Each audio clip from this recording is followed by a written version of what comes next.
Okay,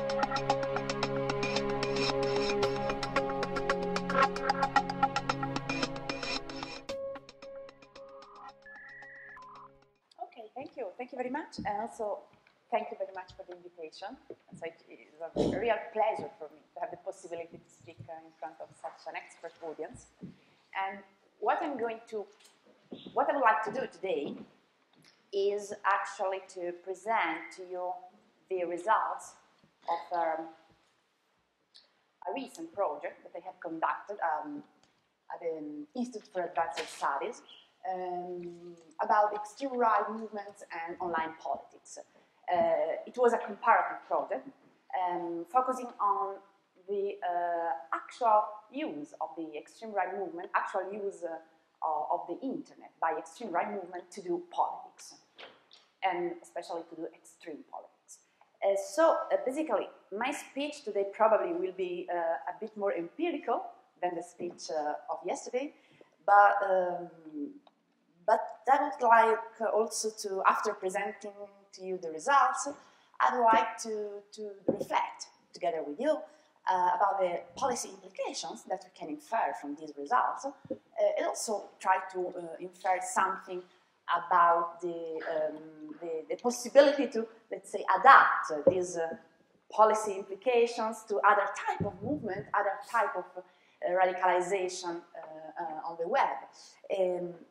Also, I would like, another component of this speech I would like to address is the heuristic validity to adopt and adapt the theoretical framework coming from social movement studies in order to understand, to explore the extreme right mobilization on the web, which is something I have tried to do because I come from social movement studies. I have been studying for most of my life more, let's say, more peaceful social movements like environmentalist, women movements, and Europeanization. So basically, this was my first topic when I started to do research, but then I moved year by year toward more extreme movement. But by the way, my main point has been always, my main idea to try to import concepts, hypotheses, and methods used on the research of social movements to extreme social movements, especially the extreme right, which is usually studied mainly within the literature concerning political parties and electoral behavior. So somehow a very different approach, much more quantitative, and also I would say much more rational choice than the approach that usually social movement scholars use. Then finally, I would like also to address the normative problems related to the democratic potential of the web, when actually civil society mobilizing on the web can be anti-democratic civil society. And finally, discuss about possible future directions, so possible next directions for future research on the extreme right, but in general on collective actors and radicalization on the web. So, a couple of words about the project. The project has been financed by the Austrian National Bank, and it was a comparative project including 5 European countries: Germany, Spain, France, Italy, UK, and United States. And the main idea was to explore, first of all, because there were very few empirical studies on this topic, explore extreme right political activism on the web, and try also to find some explanations about the degree and the forms of extreme right political activism on the web. So the goal in particular was to analyze the potential role of the internet for extremist right-wing organizations, particularly with a view to the identity formation through the web, organizational contacts, either at the national and international level, that these organizations try to build through the web, and finally the mobilization. So the use of the web in order to activate members in political campaign, either online and offline. But before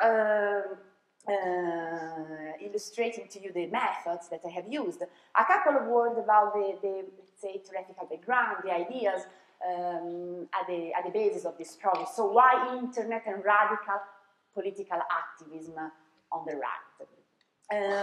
Usually internet is considered an important tool in spreading global thinking, universalism, and also equality. And it is so from the very beginning, when political science and communication studies, let's say, married, internet, the political activism on civil society on the web has also raised many hopes about pluralism, political participation, so the possibility that civil society actors, usually weak and without much power, could have more new arenas where to voice their claims. But the internet, as we all know, also embodies a dark side, which is not very much understood or explored, especially for what concerns the extreme right. Indeed, as we can also, I saw from the program, usually radicalization on the web is very much studied concerning religious extremism, especially after September 9/11. So among the panels of the program, indeed, there was only one panel concerning the extreme right. Also, the use of the internet for political activism is very well known and studied concerning left-wing social movements. So from the very beginning, you may remember all the studies concerning the No Global movement, the Zapata movement, more recently, Occupy Wall Street. But what about the extreme right? Usually about extreme right, you can find, on the one hand, a very abstract debate, so based theoretically on the potential functions on the web for the extreme right, but without much empirical data to support these theoretical ideas. The field in which you can find systematic and comparative works about the extreme right is mainly concerning the use of the internet by extreme right political parties during electoral campaigns. And so the idea was, okay, let's look better inside this black box. Indeed, in this project, what we have done was to include not only extreme right political parties, but also non-parties organizations like cultural extreme right organizations, skinheads, violent groups, so all the types of extreme right organizations that in Europe compose the extreme right milieu, at least in Europe. So against this background, and also why it was extremely important in our view to use the internet to broaden our understanding of these groups, which are usually volatile, often illegal, violent, so they work between legality and illegality very often. So they often are very difficult to be investigated. So why not to use the internet in order to explore their dynamics of mobilization and propaganda and recruitment?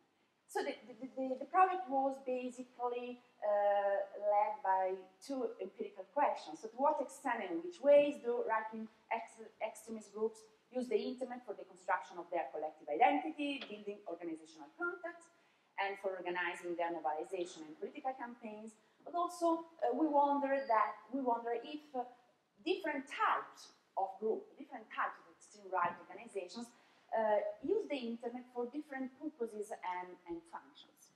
So when we speak about political activism on the web, actually it is a very multidimensional concept. So we want also to somehow disentangle this big concept in several functions that the internet can play, several roles that the internet can play for extreme right organization. Indeed, we have identified, of course, on the basis of the literature in general about extremist political activism on the web, we have identified 6 main dimensions of the political radicalization of the extreme right on the web: communication, information, propaganda, virtual debate, so the use of the web in order to create a community of like-minded people, which is obviously, as social movement studies say, the creation of a collective identity is the basis for the emergence of collective action. And mobilization and recruitment, national and transnational contacts. In terms of theoretical model, since it was a comparative project, we have tried, as I said, to adopt and adapt some concepts and hypotheses coming from social movement studies, plus some concepts coming derived from political communication studies. And so the idea was to look at the influence on the degree and forms of the use of the web to do politics by these extremist groups, the influence of the political, cultural, and also technological opportunities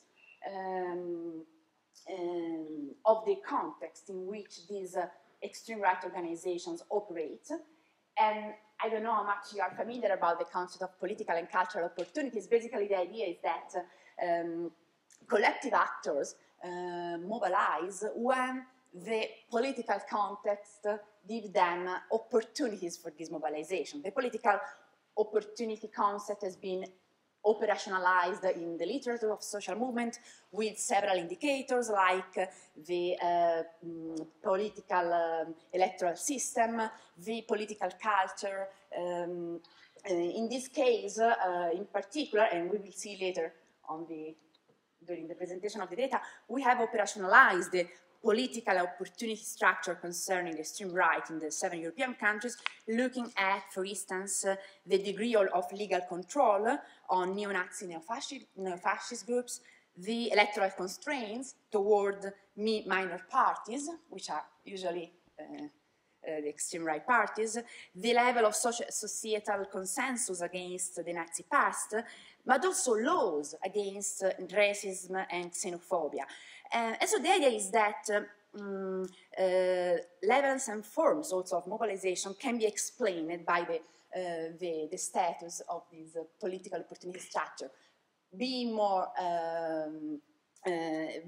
probable a collective action also online when the political structure is open, and being less probable when the political structure is closed. But also, since the project was about the political mobilization online, we wanted to introduce in our theoretical framework something concerning more specific opportunities for online mobilization, which is what we call the technological opportunity structure. And here the debate concerning, for instance, the digital divide in each country, of course, comes up. So what is the level of internet access for the population in one country? Because, of course, this can influence a lot also the appeal that a new arena like internet can play for collective actors which want to mobilize people. But also a second set of explanations for the degree and forms of political activism on the web by extreme right groups was referring to the actor material and symbolic resources. So the literature of social movement says that strategic choices are also influenced behind the political opportunity structure by the characteristics of specific actors, like their organizational resources, professionalization, level of formalizations, but also their symbolic resources that they can mobilize, like the cultural traditions, the values and norms of the collective actors. And this is why we decided to differentiate among different types of extreme right organizations in order to see if there was a different approach to the mobilization online between poor, weaker, and richer organizations, between very well institutionalized extreme right groups, as the political parties can be, versus less informal, less formal, and much more fluid organizations like youth subcultural organizations, and so on and so forth. So in terms of methodology, in order to detect, in order to explore these several dimensions of the political mobilization of the extreme right on the web, we used basically 3 methods, but today I'm going to show you only results concerning the first 2 parts, the first 2 work packages. The first method was a social network analysis based on online links between extreme right organizations.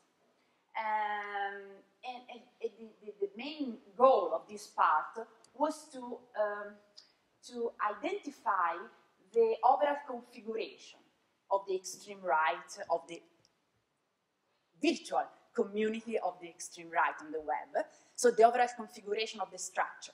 in order to understand if the structure was very cohesive or fragmented, or including cleavages between subgroups within.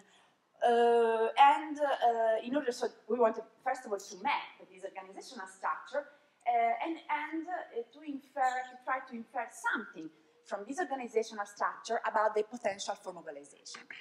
Again, here we based our assumptions on the literature of social movement and social network analysis, which traditionally have linked the formal shape of a sector, of a movement, to the, again, probability of emergence of collective action, but also the forms of collective action, usually linking, for instance, a more violent or disruptive collective action to a more segmented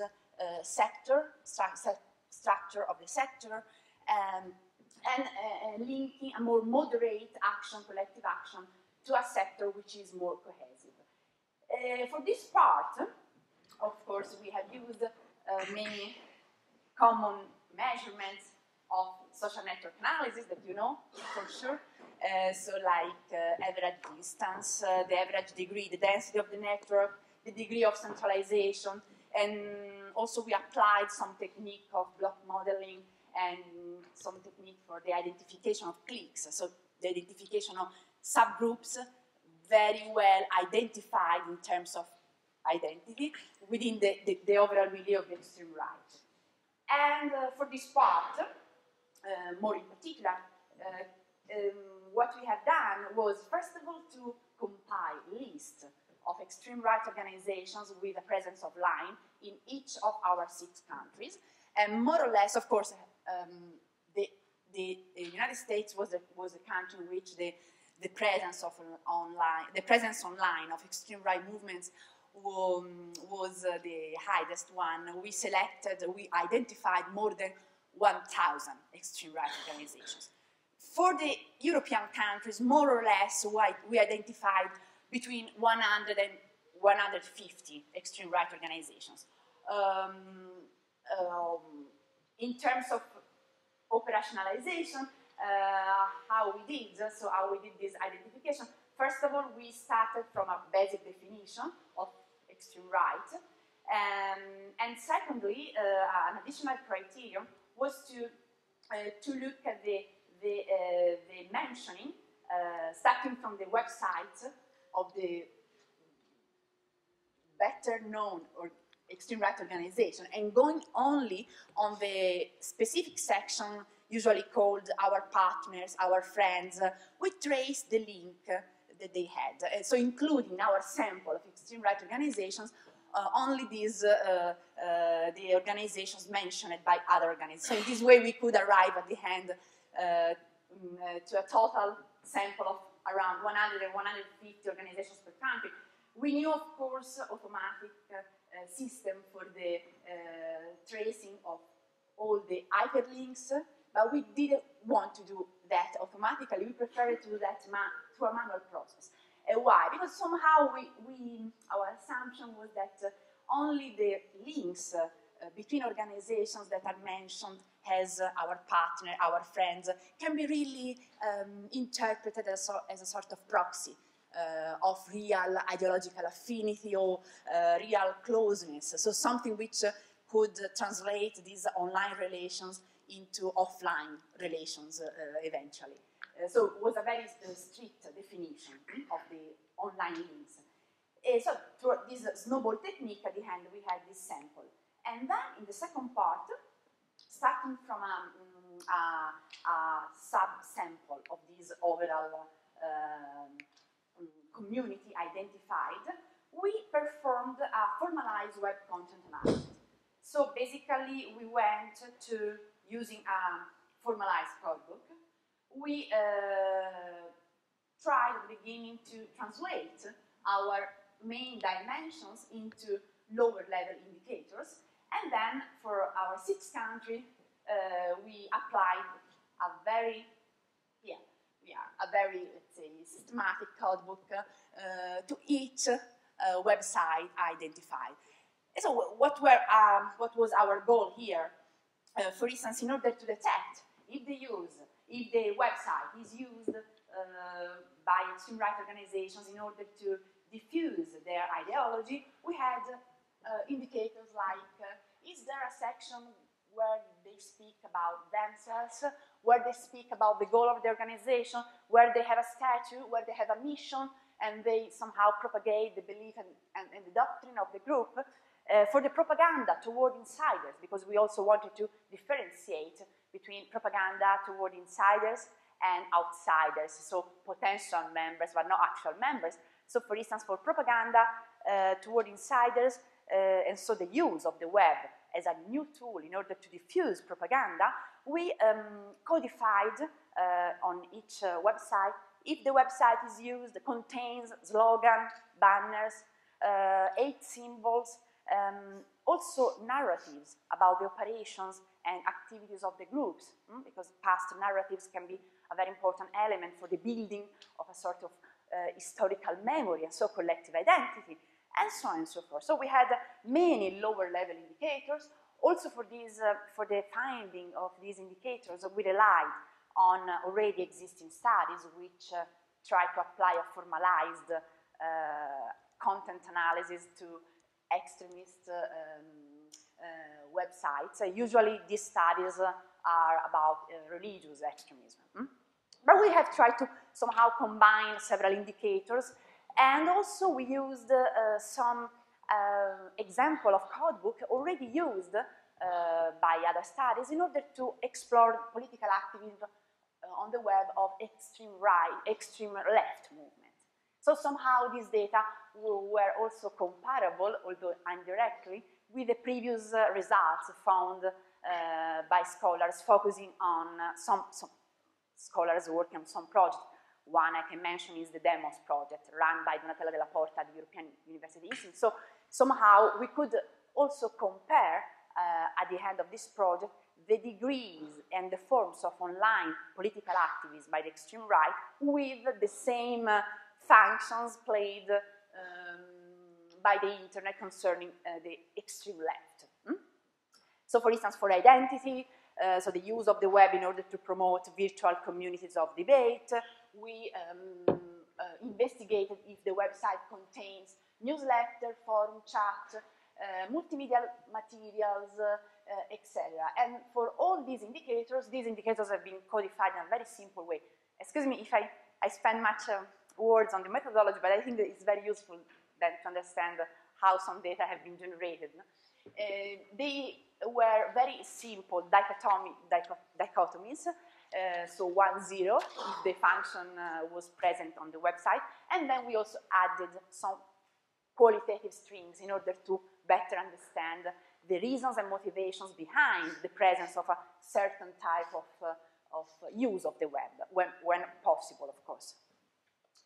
Okay, so this is a table just to offer to you an example on how we proceed. So for which countries, from the overall sample, we selected, for the web content analysis, we selected 50% of the organization within each category. So we used a classification of the extreme right milieu, again combining the most typical classification which I used in the literature. Of course, this classification was not perfectly fitting for each country, but in general we try to maintain the same categories for each country. So, first findings, the social network structure. First of all, what we saw from the social network part was that, yes, the internet is very much used by extreme right organizations to build contacts between them. So we found not only that the galaxy of the websites related to the extreme right was very complex, including very different types of extreme right groups, also having a very different ideologies, some much more traditional, other much more subcultural, and also, let's say, critical toward the traditional conception of fascism and Nazism. So something we also found some groups that for their ideology can be classified in a way very close to extreme left groups. So this was quite striking. But also focusing on the network. So they use very much the networks to connect to each other. But in spite of these general features, so all these communities online appeared very well and densely connected. But in spite of this general feature, we also found that the arrangement, the structural arrangement, the shape of the six extreme right community online, these arrangements were very different to each other. So endorsing a very different potential for mobilization. In particular, what we found was that, of course, on the basis of the indicators, the measurements that I have shown you before, like density, centralization, average degree, and if you want later on, I can show you the real data. What we found was that the Italian, but also the British, can be compared to the Italian, extreme right milieu appears to be very fragmented, highly diversified, and also difficult to coordinate. In the language of social network analysis, this structure is very close to what is called a polycephalous structure. What does it mean? It means that the polycephalous structure is a structure at the same time segmented and centralized. So it means that there is a degree of centralization. So there are some actors, some extreme right organizations, able to centralize the communicative flows within the network, but they are not central organizations. They are what is called in social network analysis like local heroes. So it means that they have their small community, but the overall network is quite segmented. So there are these local heroes which have a sort of reserve of social capital, but they are not able to unify these respective reserve of social capital. For sure, such arrangement is not very much conducive for mobilization. Indeed, now you don't see that, but it is enough to delete just 5 nodes. The nodes are the organizations, of course. 5 nodes from the overall network, that the overall cohesion of the network disappears. So it become 2 separate networks. So this is very much telling about the potential for mobilization. It's also very much close to the offline reality, at least for what concerned Italy. We realized that what happened online, so the presence of these local heroes, but very well diversified and far to each other, was very close to what happened in the reality. So in Italy we have a situation, a milieu of the extreme right characterized by tiny political parties constantly struggling to each other and never that have been never able to unify, to find a one political representative for the overall sector.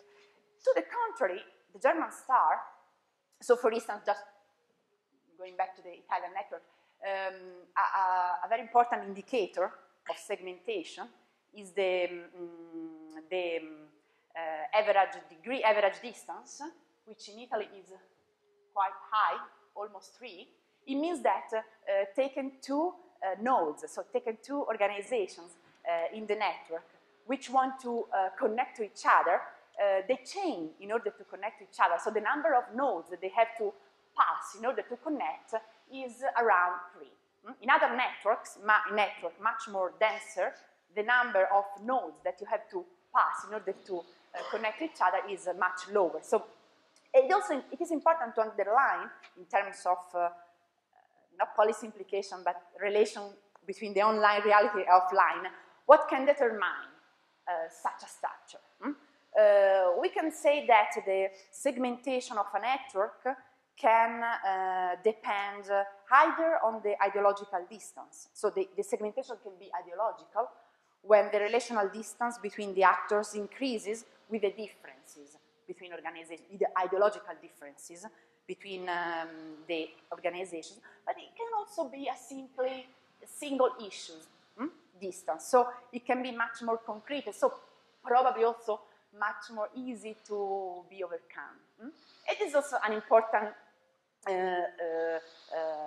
point for eventually policy analysts and the elaboration of counter-extremist policies. Indeed, in a segmented network, polycephalous network, for sure, if you are able to identify which are the brokers, so which are the nodes which connect very in a very weak way, which connect the different parts of the network, if you are able to identify these organizations, well done, so somehow you are done if you are able to stop their activities.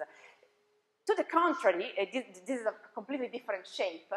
The German extreme right organization online, the German extreme right online is organized in a much more cohesive way.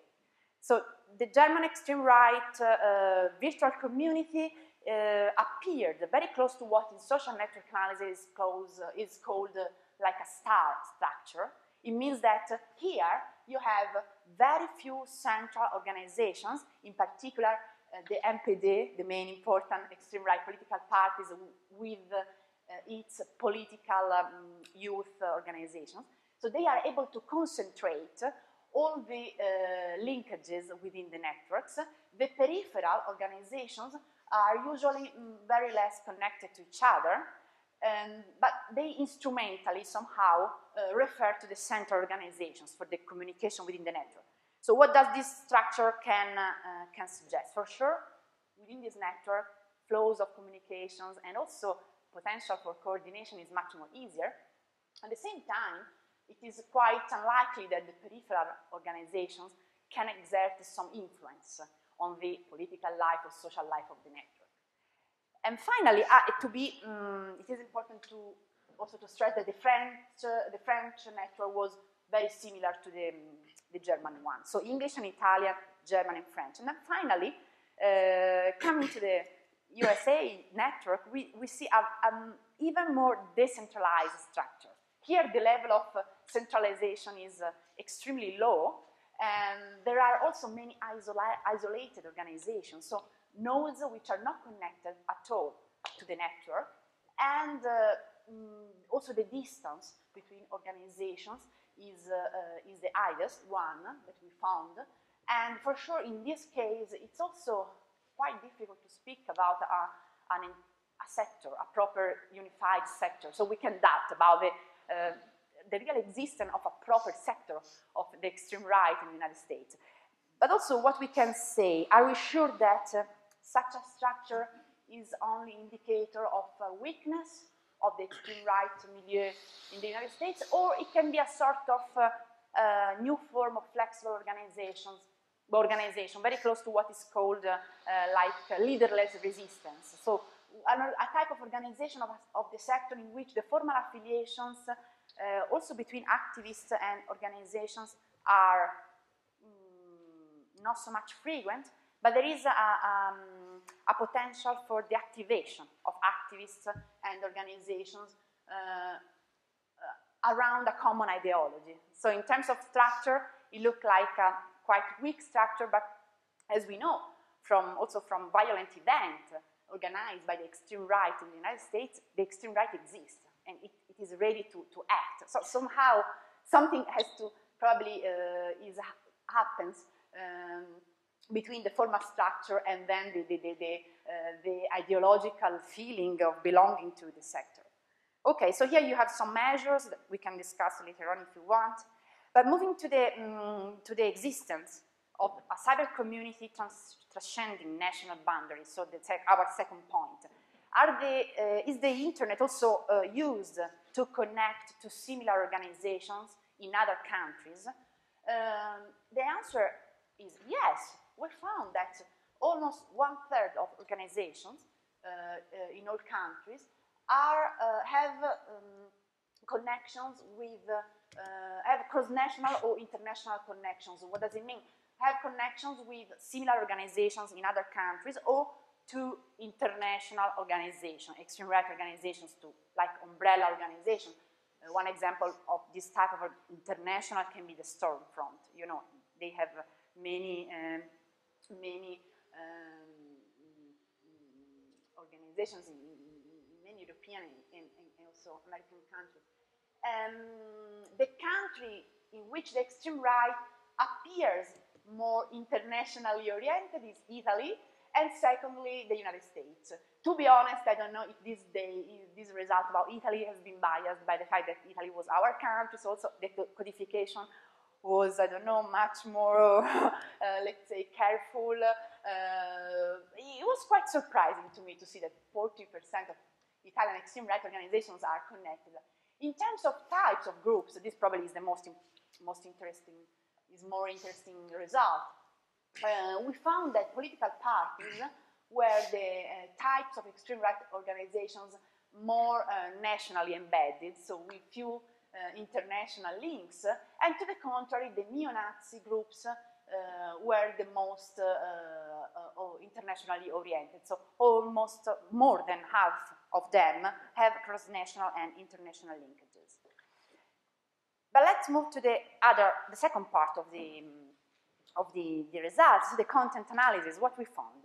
Well, generally speaking, just to give you a comparative picture, we found that for some functions, the internet is more used than for other functions by extreme right organizations. So it is also very important, this result says that it's also very important to be precise about the political functions for which the internet is used. So as you can see, for instance, the extreme right organizations in general are very much skilled or willing to use the web, their websites, for communication and information, which can be considered sort of two preconditions also for the mobilization, so the sort of cognitive preconditions.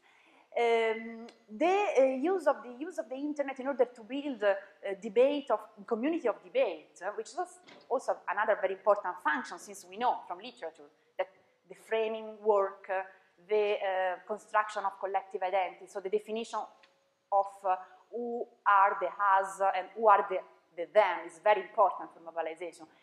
And for other extremist groups, this function is very important, so this function of the web. However, for the extreme right, I would say the web is not very much used as we could expect in order to build this community of debate.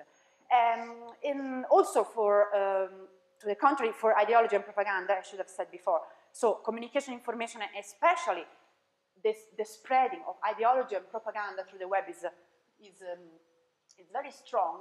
And to the contrary, the mobilization function is not so high as we could expect, and especially in comparison with the data concerning extreme left movements and the mobilization through the web,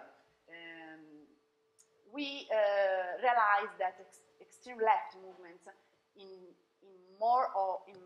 many of the indicators composing these mobilization functions are much more able than the extreme right movement to use the web. But let's see some more qualitative insights concerning these indexes. These indexes, the previous indexes, of course, were simple additive indexes measuring either the intensities and the form of the use of the web. But also for technicalities, we can talk later on if you want. So the internet and information propaganda. So for example, we found that most of the sites offer to the users a large range of information, also for a goal of political education. So 60% of them publish articles, papers, and dossiers with, of course, the aim to be scientific papers coming from conferences. Of course, here the line between what is propaganda and what is real information, neutral information is very subtle. 50% of them, this was also another interesting date, have a news section in which they make reference to media coverage. Of course, also this reference is very biased. Very often, of course, they select the articles they are interested more. And 40% offer bibliographical references to typical text of the extreme right literature. There is also a strong attention on the communication with the public. 40% of them offer information about the reachability of the organization, so not only the mail, but also the physical reachability, like where is the office, the headquarters. So this also was quite surprising for organizations that work between legality and illegality very often. And 60% of them have a hit counter. And this also was telling, some of this hit counter underline like million of visitors, so for sure this was a fake date for sure, but telling about the wish of these organizations to emphasize their reality behind the website. Also, we found a strong propaganda toward insiders, like 50% of the website containing 8 symbols, the typical symbols recalling the rhetoric of fascist and Nazism, of the past of fascism and Nazism, so photos of Mussolini, Hitler, the Third Reich, burning crosses, and so on. But we also found, quite surprisingly, like icons and images, let's say, borrowed from the extreme left. So something concerning, especially for the extreme right European groups, a clear anti-Americanism, anti-imperialism message. So it was also quite surprising to find similarities between the extreme left and extreme right website. One goal of propaganda, for sure, is a recruitment, especially recruitment of young people.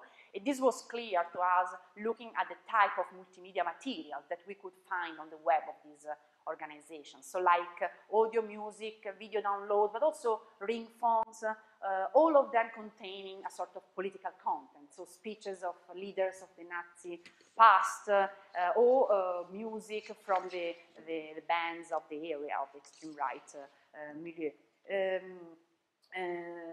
Here you find, you can see some typical images.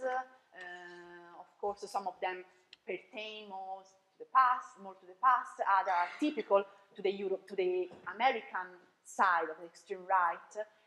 And here, as you see, you find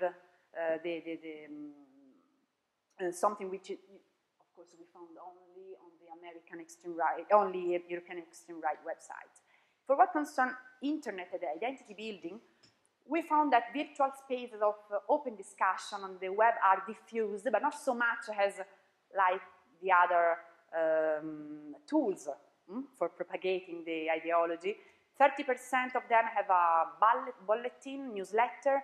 17% of them contain survey online and questionnaire, usually about the topics which are more interesting for this type of organizations, like immigration, more recently also globalization.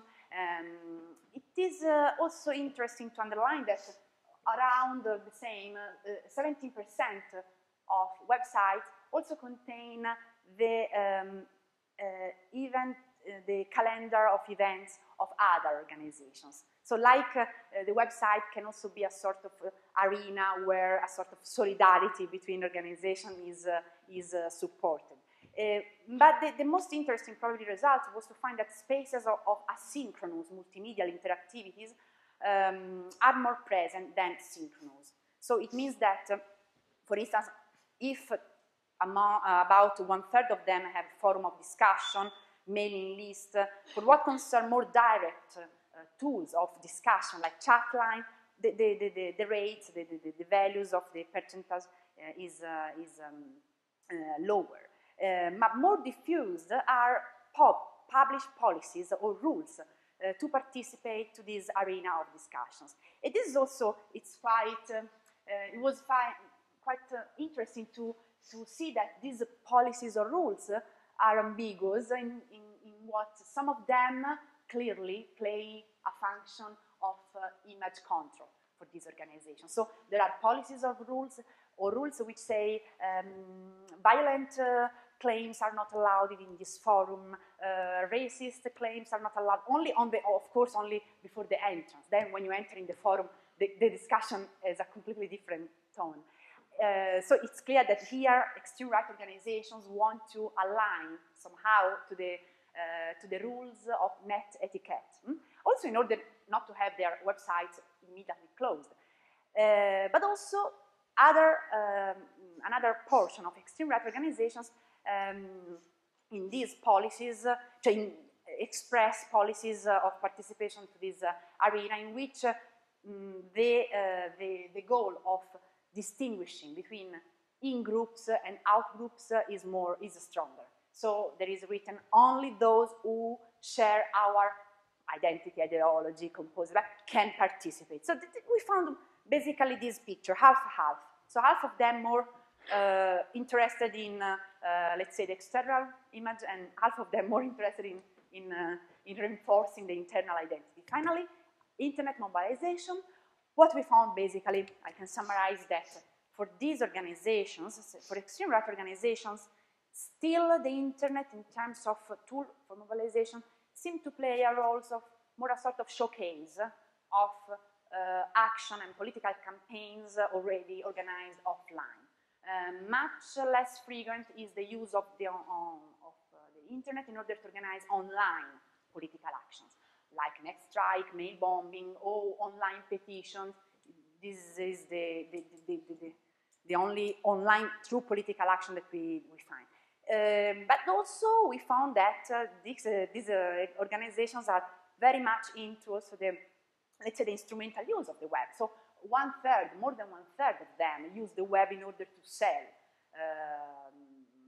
what they are called militaria, so flags and tools coming from the Second World War, in order to recruit, to play a function of fundraising, so which is closely connected to the mobilization. I don't know how much time do I have? Yeah, a couple more minutes. Okay, so let me very quickly jump to the conclusion. Here I wanted actually to show you some tables in which we have tried to somehow explain the influence, so what does influence the extent and the forms of the internet used by right-wing extremist groups. And what we found was that actually we can see a sort of country pattern in which extreme right, the American extreme right, emerged as the most active on the web, on all the indicators that we have used, much more active than the European one. And among European extreme right communities, we found that the Italian extreme right organization was one of the most active, and to the contrary, the Spanish one was the least active. And for what concerned the types of extreme right organizations, here we found a sort of differentiation of work. Better, this is clearer from this picture. This only concerns Italy and Spain, but imagine that this graph can be repeated for all the countries that we have analyzed. So basically what we found that in all countries, political parties and movements are those organizations which use more the internet for information and propaganda. So according a sort of, let's say, more traditional use of the web in order to advertise something happening offline. To the contrary, subcultural youth groups and neo-Nazi groups in all countries, so there is a sort of commonalities regardless of the context, are those which use the internet, I would say, as a real substitute for face-to-face interaction, so more using the internet for mobilization and internationalization. Also, surprisingly, in all countries, we found that nostalgic and revisionist organizations, which are usually the most traditional, so we didn't expect that they would have relied so much on the web for the construction of identity, are those who relied more on the internet for propaganda and debate. And finally, in order to link this offline and online environment, as I promised at the beginning, but I talked too much, what we found in our effort to link the types and also the degree of the use of the web by extreme right organizations to the political, cultural, technological structure and to the material resources of the organization, we found that what seemed to influence more the use of the web is the political culture of one country. So in those countries in which the political culture, or at least the discursive political opportunities for extreme right groups are opener, in the sense that there are anti-immigrant and nationalistic discourses coming from the leaders, the political leaders, and in general, there is a sort of legitimation of the extreme right as a legitimate political actor. The extreme right mobilize a lot on the web concerning the spreading of information and propaganda. To the contrary, in those countries in which the political opportunity structure are closer on offline, in particular, there is a strong legislation and there are strong legislation, very strict legislation against racism and the formation of extreme right groups. In this country, the political communication on the web is less probable, much less frequent, but to the contrary, is more frequent the political mobilization of the web. So they use more when the offline context is closer, they use more the online context for mobilizing. To be noted that probably all these also interact with a technological opportunity structure, because the digital divide appeared a factor which influences a lot, in particular the political communication through the web by this group. So where there is a very high, in those contexts where there is a very high internet access from citizens, they use a lot the internet for political communication. And finally, we found also something very in line with the expectation of the traditional expectation coming from social movement studies concerning offline mobilization. We found that let's say basically the richer, the better equipped by formal resources, including the fact to be inserted in a very cohesive environment. So those organizations, so the richer organizations, extreme right organizations, are more likely to use the web for their political activation. So this somehow confirmed the expectation that that in the literature has been elaborated for what concerns the mobilization offline. And here some, just to conclude, I will skip some of them. What I wanted to also to discuss with you, if you want, are some problems and limitations, like, okay, the information communication technologies are an opportunity for sure for groups that would be otherwise banned from the dominant social discourse to have their views heard about normative problems. So in terms of policies, how can we deal with the problem of, on the one hand, respecting free speech, free association, on the other hand, defending the pluralism of one society? So what do we do? What happens to democracy if people use the internet to listen and speak only to the like-minded? So where there is a clear potential for radicalization. Offline characteristics matter. We found that, we know that in all our studies, that we need a better elaboration of hypotheses.